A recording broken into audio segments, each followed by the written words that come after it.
A very key part about the endgame of Monster Hunter World is farming decorations to be able to better optimize each of your different sets, as they can provide you with some invaluable skills and are the next step into becoming a more powerful hunter. And if you're someone that wants to tackle the endgame of Monster Hunter World, especially in the Iceborne expansion, then you are really going to need to farm some of these. And so in today's video I have prepared for you a guide on how to farm the best decorations in Monster Hunter World that is updated and covering the entirety of the game, starting from the base game up until the very end of Master Rank. With that being said, hello everyone, my name is Dark Hero. I hope you find my new Monster Hunter World guides helpful, and let's get started.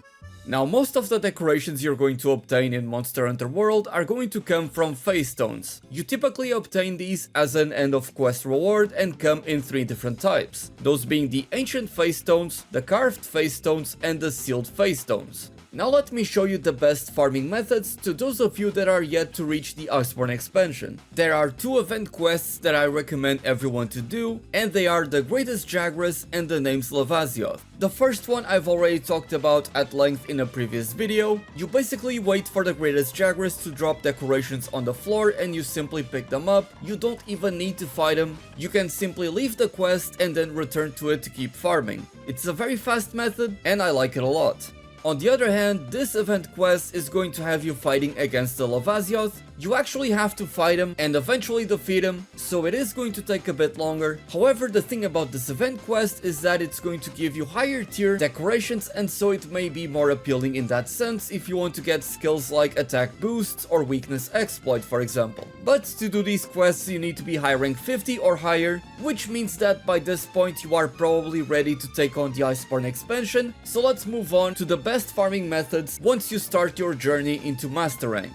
The next method involves completing a very specific event quest. If we come over here to the events tab, right on the first page we have the quest Flora Frostbite, where you have to deliver 10 ice blooms. It's a very fast quest to complete that awards you with a lot of face stones, and it only requires you to be Master Rank 3 or higher, so you can do this very easily into the start of the Iceborne expansion. Now, there are a few key things that you're going to need to make this farm as efficient as possible. I recommend you to make a brand new loadout so that you have it ready for whenever you want to do this method. Firstly, you're going to need 3 pieces of the Kirin set to get the armor skill Kirin Divinity, which will give you a high chance of increased rewards, so that means more face stones, therefore more decorations at the end of the quest. And the set bonus is exclusive to the Kirin Master Rank armor set, so don't bother with the low rank or the high rank armor sets. You're going to need a skill geologist, which will increase the number of times you can use a gathering point, as well as the skill botanist, which will increase the number of items you can get from that same exact gathering point. You're also going to want to have the gatherer's charm, which can be easily crafted, which will give you the skill master gatherer, which speeds up gathering and prevents knockbacks while you are gathering. On top of this, there are a few extra things that you can do that will help fasten the process and make things less tedious. First of all, you can eat at the canteen, and with 6 yellow ingredients you can get the skill Lucky Cat, which will give you a chance to increase the number of rewards you gain at the end of the quest. Marathon Runner and Stamina Surge can also be useful skills, as they will increase your stamina recovery speed and make it so you spend less stamina whenever you are running. They're not really necessary, but they can be helpful. And also Stealth and Intimidator can be helpful in making it so that monsters do not spot you and stop you from gathering the materials, although you can always choose to use a Gilling Mantle instead.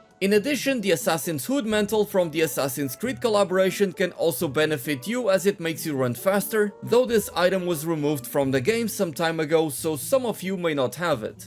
With that being said, let's go ahead and start this quest. You're going to always want to start on Camp 15, and if you have a lucky voucher, go ahead and use it here.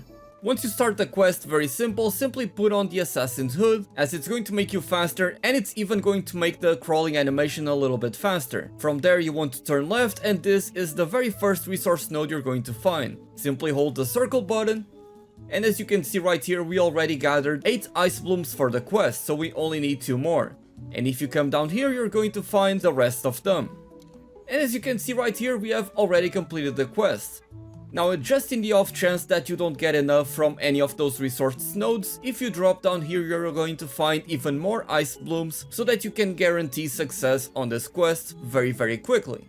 As you can see, we got a lot of very useful items. We've got a couple of Iverian tickets, 4 hard armor spheres, and 3 ancient face stones. This quest took about 30 seconds, and it's very easy to do. You don't need to pay attention to anything you're doing. So just imagine that you keep farming this for an hour, you're going to end up with a ton of decorations. If you want to be as efficient as possible when you end a quest, make sure that you select the option to return back to camp instead of returning to Celiana or the Gathering Hub, so that you can go back to farming the event quest a little bit faster. This quest usually gives you 3 to 4 decorations, with the 4th one being a result from the Kirin set bonus or the food skill Lucky Cat. Between loading times and everything, you can average the quest timer to around 45 to 50 seconds, so let's say that you do one of these per minute, you could get on average between 180 to 240 decorations. The problem with this farming method, however, is that it's going to reward you with some of the lower tier decorations. Even though you may still get some level 4 decorations, it's more likely than not going to be the highest tier of decorations, so you're not going to end up getting skills like Agitator, Offensive Guard, Weakness Exploit, and many other useful skills that are meta defining.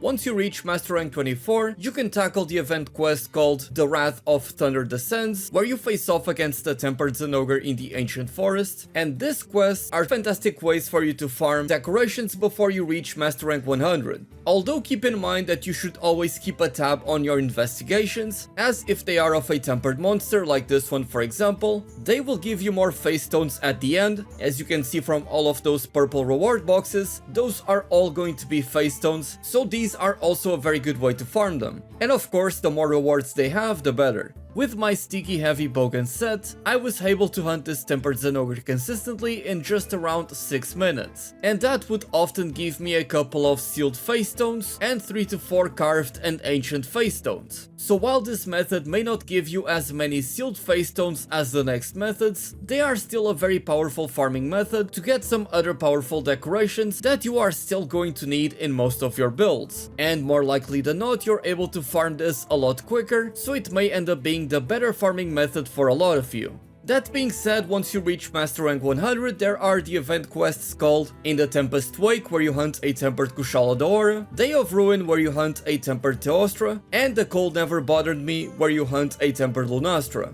These 3 quests in particular are especially made specifically for you to farm sealed face stones. So once you reach Master Rank 100, this is by far the best way to do it, because again, the sealed face stones are the ones that are going to award you with the highest tier of decorations possible. That's how you get the level 4 attack boost and weakness exploit decoration. And in my opinion, the Day of Ruin, a Tempered Teostra, is by far the fastest one to do compared to all of these. Kushala Daora can be very annoying, but if you are able to do it in a group and if you guys manage to headlock him for a good while, then he is actually pretty easy to deal with. And Lunastra, nobody likes this monster, so forget about that. Teostra on the other hand is very easy to deal with, most of his attacks don't do a lot of damage, and the ones that do have a very hard tail, so it is very easy to fight against him. So to give you all a brief rundown of all the numbers of face stones and decorations that I got from these quests, doing the Tempered Kushala Daora event quest, I ended up receiving 4 ancient face stones, 2 carved face stones, and 3 sealed face stones.